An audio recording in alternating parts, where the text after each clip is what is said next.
Hello friends, मेरा नाम है विकास बघेल। मैं आज आपको बताने जा रहा हूँ अवकलन। तो प्लीज़ इस वीडियो को पूरा देखिए। इस वीडियो को ज़रा सी स्किप मत कीजिएगा, फिर आपको यह समझ नहीं आएगा। और इस वीडियो को लाइक कर दीजिएगा, चैनल को सब्सक्राइब कर दीजिएगा और बेल आइकन पर क्लिक कर दीजिएगा ताकि मेरे द्वारा भेजी गई अगली वीडियो की नोटिफिकेशन आप तक जल्द से जल्द पहुँच जाए। तो चलिए इस वीडियो पर आगे बढ़ते हैं। तो देखते हैं अवकलन। अवकलन की परिभाषा होती है जब चर राशि की घात में कमी की जाती है तो उसे अवकलन कहते हैं। अवकलन का चिन्ह है डी/dx। अगर कहीं पे डी/dx आता है तो आप समझ जाइए कि ये अवकलन है। अवकलन का प्रश्न है, क्वेश्चन है। तो अवकलन के सूत्र देखिए। अवकलन के 14 सूत्र होते हैं। तो चलिए देखते हैं अवकलन के सूत्र को देखते हैं। पहला सूत्र है डी/dx कोष्टक कांस्टेंट इक्वल टू 0। दूसरा डी/dx constant y equal to constant गुणित dy/dx। तीसरा है यदि u तथा vx के अलग अलग फलन हो तो डी/dx कोष्टक u plus v equal to du/dx plus dv/dx। तो चलिए दूसरा देखते हैं डी/dx कोष्टक u minus v equal to du/dx minus dv/dx। तीसरा है डी/dx कोष्टक u into v equal to u dv/dx plus d into du/dx। देखिए चौथा है डी/dx ये कोष्टक u/v equal to v du/dx minus u dv/dx equal to v का स्क्वायर। देखिए अब देखिए चौथा, यदि y बराबर f कोष्टक u तथा u बराबर थीटा कोष्टक x हो तो dy/dx बराबर dy/du इंटू du/dx। पाँचों देखिए डी/dx x घात n equal to n x घात n माइनस 1। देखिए छठवा देखिए डी/dx कोष्टक e का घात x इक्वल टू e का घात x।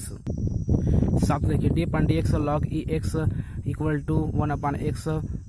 आठवां है डी/dx कोष्टक log 10x equal to 1/2.3026x। नौवां देखिए डी/dx sine x equal to cos x। 10वां डी/dx cos x equal to minus sine x।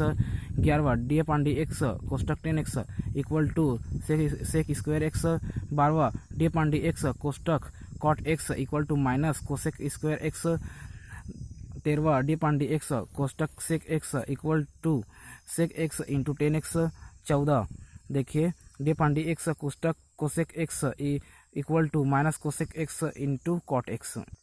तो आप इन सूत्रों को अच्छे से याद कर लीजिएगा क्योंकि इसके बिना आपका सूत्र नहीं बनेगा। यह 11वीं 12वीं से लेकर कॉलेज स्तरों में भी काम आता है। तो आप इसको सूत्र को अच्छी तरह से याद कर लीजिएगा। तो चलिए इसके प्रश्न उत्तर की ओर आगे बढ़ते हैं। उदाहरण की ओर डी/dx कोष्टक 3 इक्वल टू 0।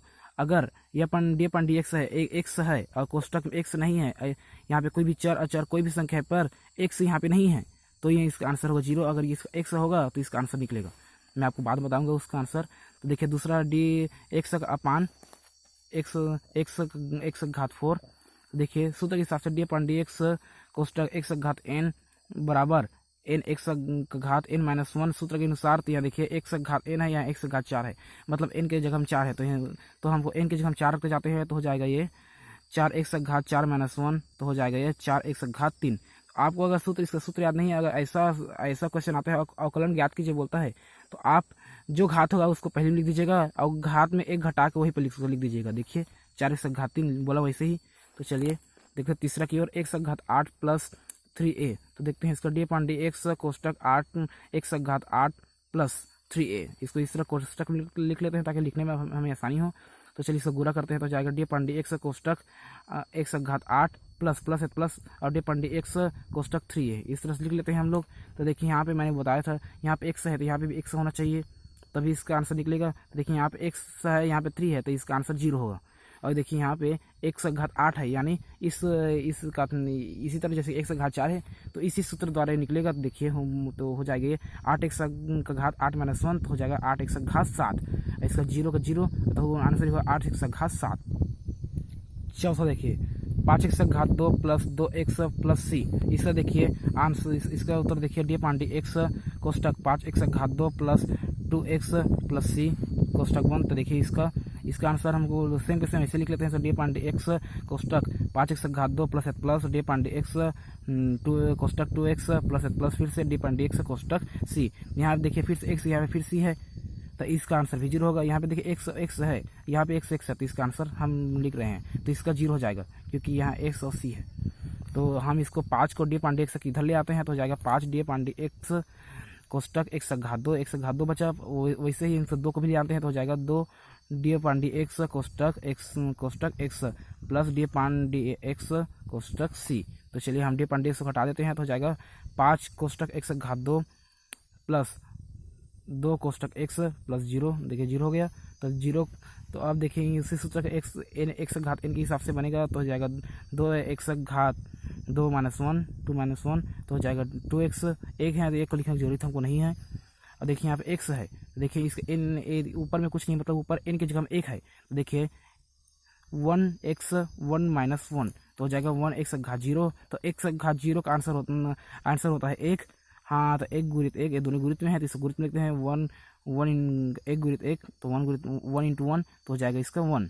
तो यहाँ पे 0 का 0, तो देखिए 5 कोष्टक 2x प्लस 2 कोष्टक 1 प्लस 0, तो आंसर हो जाएगा 5 दूनी 10x प्लस 2 एकम 2 प्लस 0, तो आंसर आ जाएगा 10x प्लस 2। देखते हैं पाँचवा है 6x घात 7 प्लस 5x घात 3 प्लस 2x प्लस 9।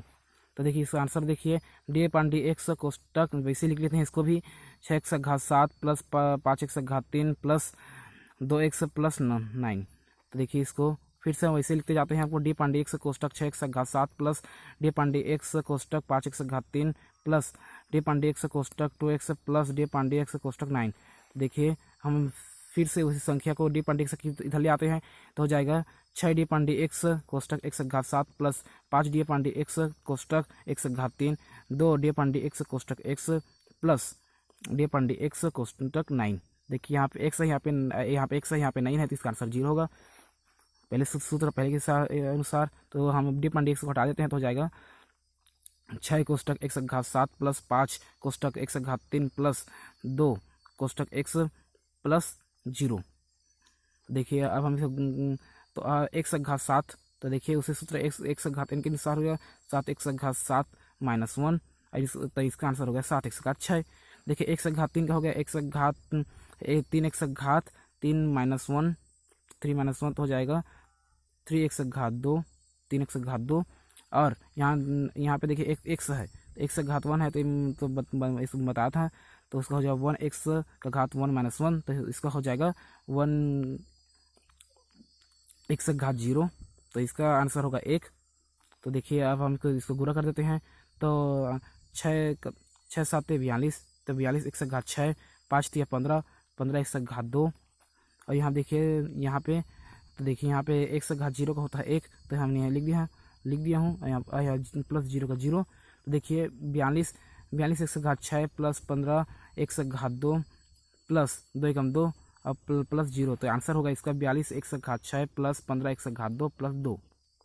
अब देखते हैं छठवा है x घात 2 इंटू ई का घात x। तो देखिए उत्तर इसका डी पांडे एक्स कोष्टक x घात 2 इंटू ई का घात x, तो इसको तो डी पांडे एक्स कोष्टक u इंटू भी इस सूत्र से बनेगा, ये इस सूत्र से बनेगा डी पांडे एक्स कोष्टक u into v equal to u d v upon d x plus v into d u upon d x. यहाँ पे भी है, हमको यहाँ उसको यहाँ पे भी लिख सकते हैं, इसको यू को भी यहाँ भी लिख सकते हैं।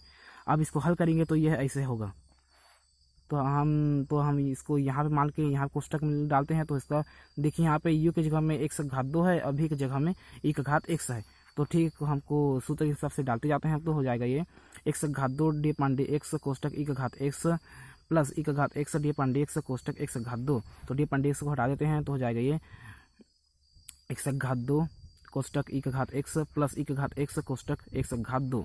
तो एक का घात x का आंसर होता है e का घात x, और x घात 2 का हो गया 2x घात 2 माइनस 1 2 माइनस 1, तो हो जाएगा 2x। तो इसका तो देखिए यहाँ पे x घात 2 कोष्टक e का घात x प्लस e का घात x कोष्टक 2x। देखिए दोनों गुणित में है, तो इसको हम इंटू में लिख देते हैं, तो x घात 2 इंटू ई का घात x प्लस e का घात x इंटू 2x। ये और लंबा जाएगा, पर इसको हम इतना ही रखते हैं क्योंकि ये आंसर इसका आंसर इतना ही निकलता है। आप चाहे इसको और आगे बढ़ा सकते हैं, पर हम पर इसको वीडियो ज़्यादा लंबा हो जा रहा है, इसलिए हम इसको इतना ही रखते हैं, इसका आंसर इतना ही निकलेगा। देखते हैं सातवां ई का घात एक्स इंटू साइन एक्स।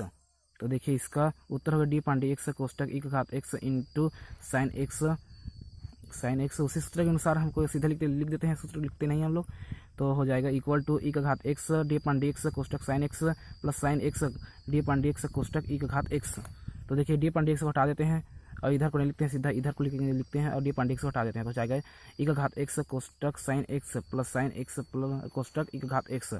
तो हो जाएगा ये साइन एक्स का आंसर है कॉस एक्स और ई का घात एक्स का होता है ई का घात एक्स। तो हो जाएगा ये ई का घात एक्स कोष्टक cos x plus sine x कोष्टक ई का घात एक्स। तो इसको दोनों गुणित में है तो फिर से इंटू लिख देते हैं इसको ई का घात x into cos x plus sine x into e का घात एक्स। तो देखिए इसका आंसर निकल गया। तो देखते हैं आठवां cos x into sine x. तो इसका आंसर देखिए सेम उसी सूत्र के अनुसार इसको भी बनाते हैं हमको cos x d upon d x कोष्टक sine x plus sine x d upon d x कोष्टक कॉस एक्स।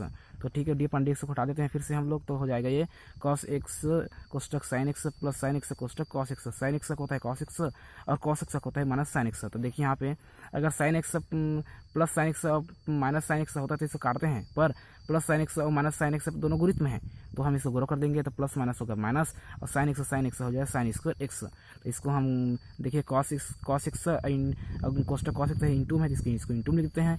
तब देखिए दोनों cos x into cos x भी गुणित में है तो इसको भी डबल लिख देते हैं। तो जाएगा cos square x minus sine square x. देखिए इसका आंसर निकल गया। अब आगे बढ़ते हैं तो देखते हैं देखिए नौवां एक्स लॉग ई एक्स।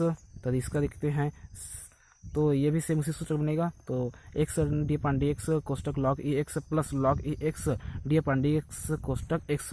तो डी अपान डी एक्स को हटा देते हैं तो हो जाएगा एक्स लॉग ई एक्स प्लस लॉग ई एक्स कोष्टक एक्स। तो एक्स का होता है ए एक्स, सीधा मैंने लिख दिया है। इसका आंसर हो गया एक्स घात जीरो होता है और इसका आंसर होता है एक। और देखिए लॉग ई एक्स का आंसर होता है 1 अपान एक्स। तो देखिए हम देखिए इसको हम गुणित में लिख देते हैं 1 अपान एक्स को, एक्स गुणित 1 अपान एक्स प्लस लॉग ई एक्स कोष्टक 1। तो देखिए ये भी एक्स तो इसको कोष्टक गुणित में इसलिए काट देते हैं इसको। तो बचा एक, तो बचा लॉग एक्स गुणित में अगर एक्स से गुणा करें तो बचेगा लॉग एक्स। तो इसका आंसर आ गया 1 प्लस लॉग ई एक्स। तो देखिए 10वां ई का घात एक्स अपान एक्स घात 3। तो इसका ये इस सूत्र से बनेगा डी अपान डी एक्स कोष्टक u upon v equal to v d upon d x u minus u d upon d x और भी इक्वल टू भी का स्क्वायर। तो हम इस सूत्र से इसका बनाएंगे तो इसका आंसर होगा।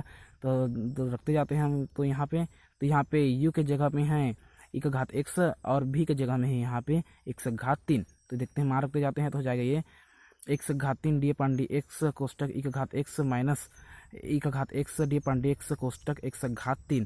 तो को बटे लिखते हैं एक्स घात 3 है यहाँ पे भी जगह में, पर उसका भी स्क्वायर जिसे पूरा तो कोष्टक करके इसका भी स्क्वायर डाल देते हैं। तो अब हम देखते हैं इसको डी अपान डी एक्स हटा देंगे तो हो जाएगा इसका एक्स घात 3 कोष्टक ई का घात एक्स माइनस ई का घात एक्स कोष्टक एक्स घात 3 और बटे एक्स घात 3 कोष्टक घात 2। तो देखिए यहाँ पे ये दोनों गुणित में है, दोनों इसके गुणित में है इसलिए हम इसको गुणा कर देंगे तो हो जाएगा 6। इसको हम इंटू लिख देते हैं तो हो जाएगा एक्स घात 3 गुणा में इसलिए इंटू लिख रहे हैं हमको। तो एक्स घात 3 इंटू ई का घात एक्स माइनस ई का घात एक्स इंटू 3 एक्स घात 2। तो इसको देखिए यहाँ एक्स घात 3 है और यहाँ एक्स घात 6 है। तो यहाँ तीन ठो एक्स घात 3 है, यहाँ एक्स यहाँ 3 है, यहाँ एक्स 6 है। तो इसका एक्स घात 3 काट देते हैं या इसमें से 6 को इसमें से 3 ठो काट देते हैं तो बचेगा 3। 6 से 3 काटेंगे तो बचेगा 3। तो अब देखते हैं यहाँ पे, तो यहाँ पे बचा एक्स ई का घात एक्स माइनस ई का घात एक्स इंटू 3 एक्स घात 2 बटे एक्स घात 3। देखिए ये ई का घात एक्स प्लस में है, ई का घात एक्स माइनस में है, तो इस दोनों काट देते हैं तो बचेगा 3 एक्स घात 2 बटे एक्स घात 3। तो यही हमारा देखिए हमारा मैंने सभी को इसलिए बताया क्योंकि ज़्यादा लंबा वीडियो बन जा रहा है। सभी सूत्र का आंसर इसी तरह से बनेगा। तो प्लीज़ आप इस वीडियो को 2 से 3 बार जरूर देखिए ताकि आपको ये अच्छी तरह समझ आ जाए। तो चलिए मिलते हैं अपने नेक्स्ट वीडियो पर।